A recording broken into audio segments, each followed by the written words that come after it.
Welcome to the Genius Factory. Enjoy the video.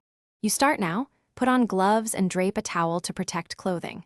Measure precisely 1 part Color Freedom Cream Bleach to 2 parts 10 or 20 volume developer, because ratio controls lift. Combine in a non-metal bowl and stir until smooth, lump-free. This ensures even application.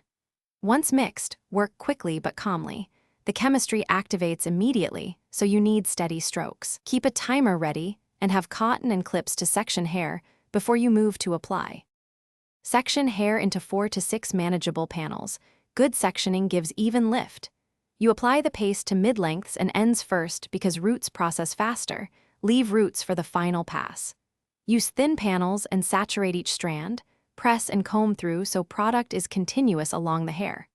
Once done on all panels, smooth any gaps and set your timer for the recommended processing window. Make sure to monitor color development every 5-10 minutes so you don't overprocess. Rinse thoroughly with lukewarm water until it runs clear, then shampoo gently and apply conditioner or a neutralizing mask. This stops the chemical action and hydrates hair. If you see warm or brassy tones, apply a purple toner or purple shampoo to counteract excess yellow. Once finished, evaluate porosity and plan a bond builder treatment if hair feels fragile. If you experience scalp irritation at any point, rinse immediately and consult a professional. Next time, perform a strand and skin patch test beforehand. Thanks for watching. If you found this helpful, don't forget to like and subscribe.